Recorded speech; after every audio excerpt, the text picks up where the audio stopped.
We hear a lot about stem cells these days. But what are they? Where do they come from? And what do we really know about them?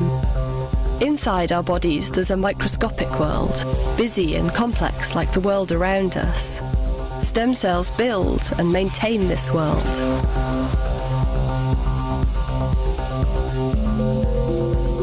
This is a story of stem cells and their lives inside and outside our bodies.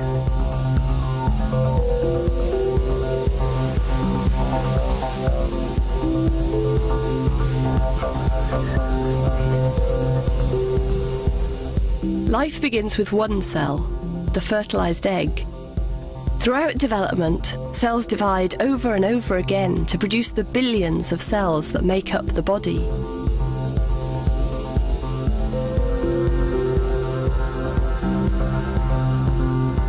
At certain stages, most cells stop making copies of themselves and start to specialize.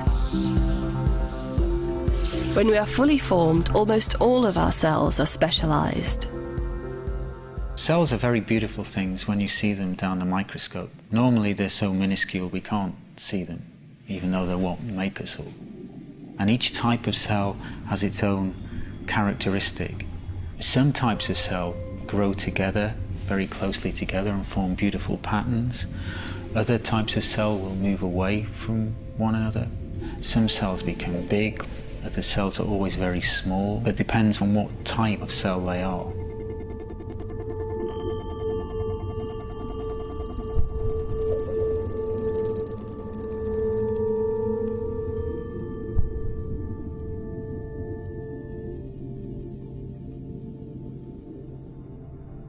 These different cell types work in specialized teams. Some carry oxygen through the blood system. Some do the stretching and contracting in our muscles. Some carry messages between our brain and the rest of our body. Stem cells are very special cells, and they act as a reservoir, really, because the specialized cells can no longer make copies of themselves. So if they die and get used up, then they have to be replaced from somewhere, and this is where the stem cells function. Stem cells are used in the blood system. We need to make millions of new blood cells every single day, and these are generated from stem cells. And these cells actually live in the bone marrow. Altogether, the blood stem cell can make 8 different types of specialized cell.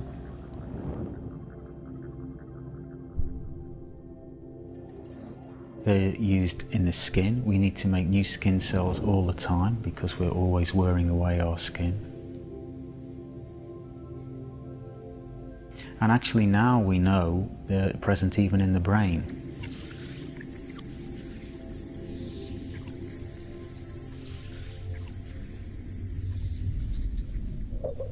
We always have to make new stem cells so that they're not completely exhausted, because otherwise we'd lose the capacity to make any new cells at all. So the stem cell has to make a decision. Every time it divides, it produces 2 daughter cells, and those daughter cells can be new stem cells or they can be specialized cells. Stem cells in the adult tissues can normally only make the type of cell in that tissue. So a stem cell in the skin can make cells of the skin, but it can't make blood cells, and vice versa.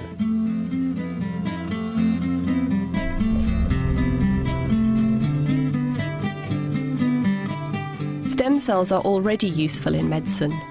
One skin stem cell alone can produce enough specialized skin cells to cover the whole body. This produced a breakthrough in the treatment of extensive burns.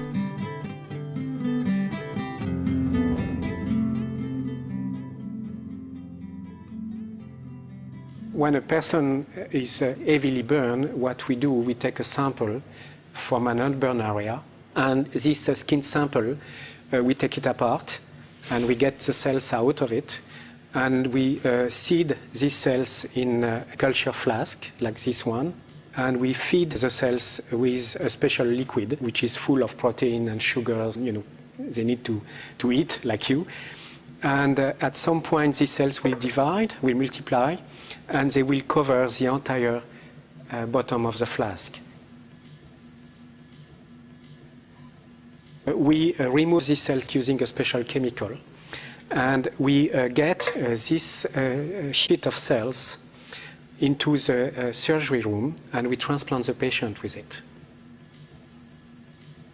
We can do only part of the skin today, which means we can do the outermost layer of the skin, which is very important because without this layer you will not be able to survive.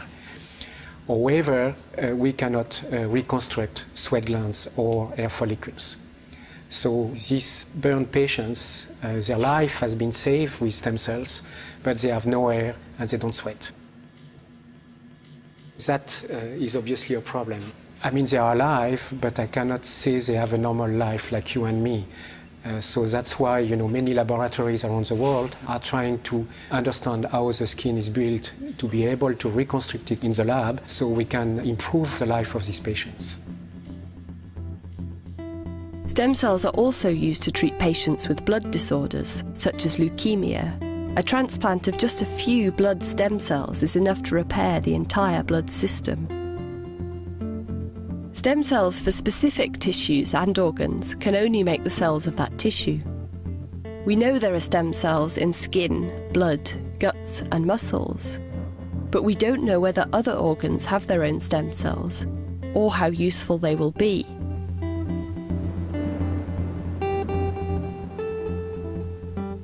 Back along the chain of development, there's another kind of stem cell.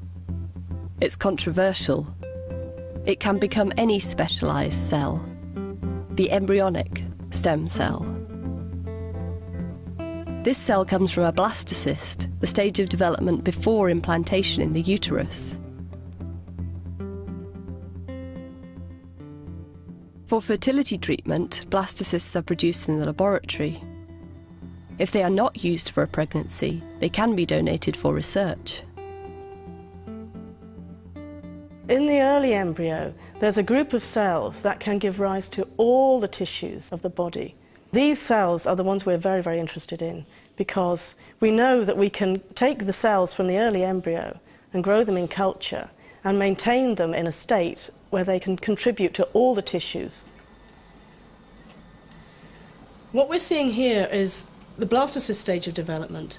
It's smaller than a pinhead, actually. You can't see it without the microscope.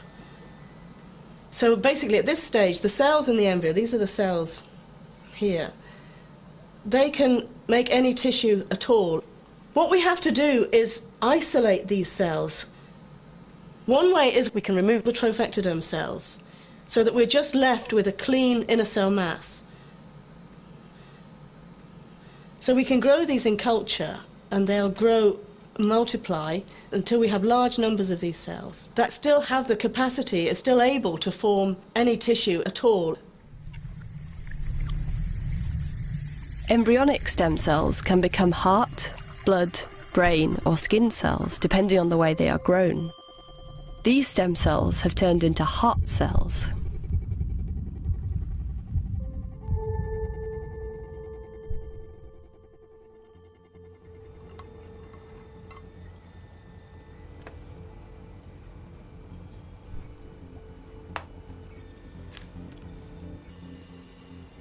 When you're working with stem cells, you're always observing the cells and you're trying to understand how it is they can do what they can do.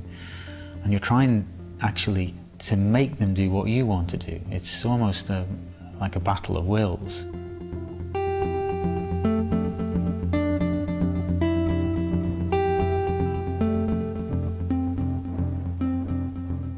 A stem cell goes through a long series of decisions to become a specialised cell.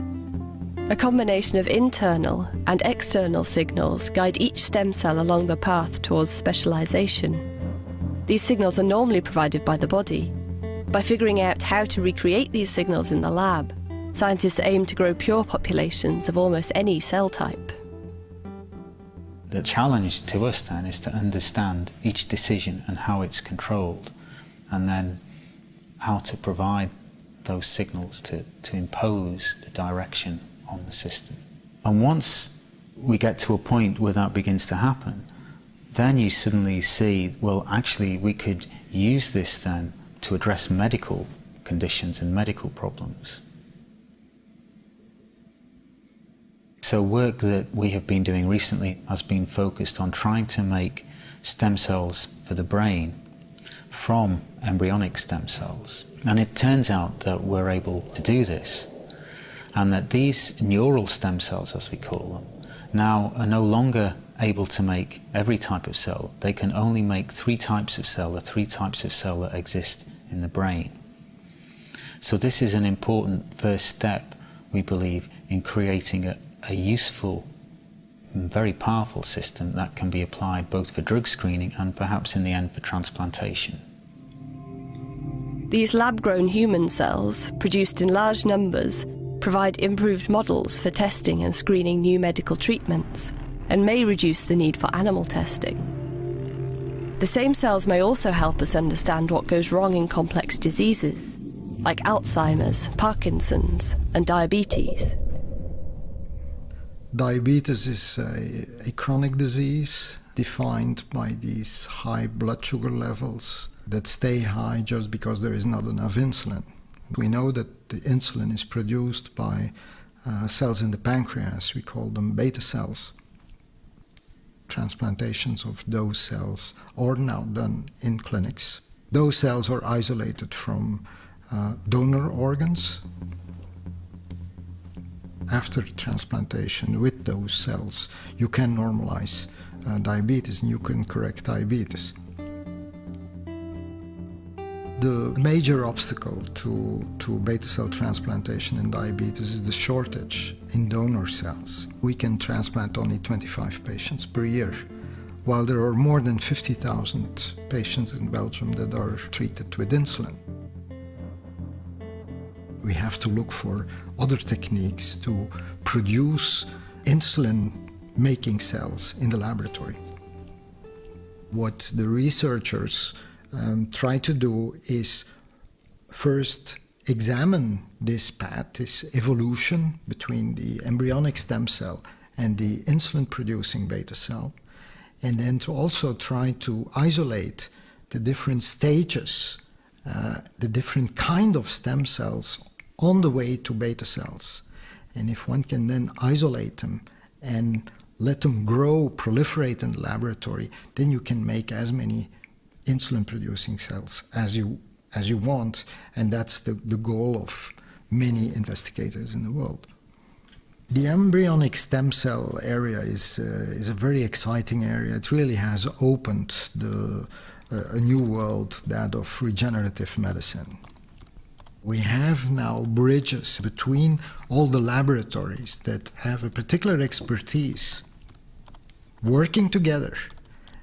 We will be in a good position to examine, to investigate its enormous potential. But the enthusiasm should not cover all the technical and scientific questions and obstacles that exist and that will have to be studied very carefully.